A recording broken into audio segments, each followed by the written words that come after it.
দেড় দশকের আওয়ামী জাহিলিয়াতের শাসনের পরে আজকে আমরা মুক্ত বাংলাদেশে যেই সংসদ ভবনকে আমরা ফ্যাসিবাদ মুক্ত করেছি, সেই সংসদ ভবনের সামনে আমরা গণতান্ত্রিক প্রক্রিয়ায় সেই সংসদ ভবনে যাওয়ার জন্য আজকে আমরা মানিক মিয়া এভিনিউতে এসে দাঁড়িয়েছি।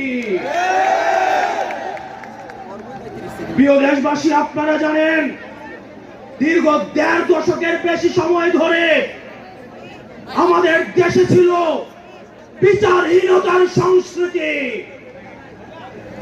লগি বৈঠা থেকে শুরু করে 2009 সালে আমাদের দেশের যারা ডিফেন্স অফ ফার্স্ট লাইন পিডিআরদেরকে আপনারা দেখেছেন কিভাবে ভারতীয় আগ্রাসনের মধ্য দিয়ে হত্যা করা হয়েছে।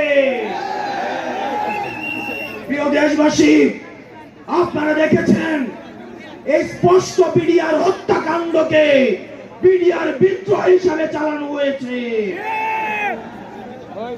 আপনারা দেখেছেন শাপলা চত্বরে আমাদের দাড়ি টুপিওয়ালা ভাইদের উপরে রাতের অন্ধকারে কিভাবে জেনোসাইড চালানো হয়েছে। আমাদের দাড়ি টুপিওয়ালা ভাইদের সামনে থেকে কিভাবে মাইক কেড়ে নিয়ে যাওয়া হয়েছে।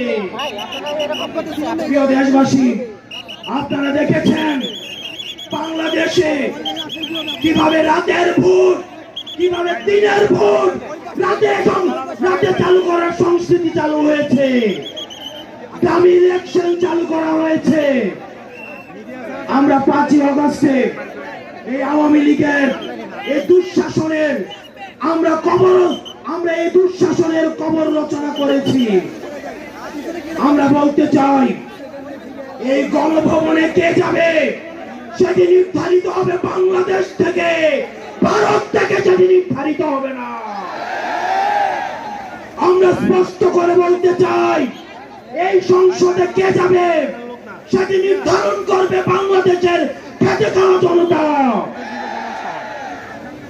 এই সংসদের মস্তদে কে বসবে সেটি নির্ধারণ করবে এই ভূখণ্ডের মধ্যে যারা রয়েছে সেই ভূখণ্ডের মানুষ। আমরা দীর্ঘ দেড় দশকের বেশি সময় ধরে আমরা একটা জাতি গড়ে তুলতে পারি নাই।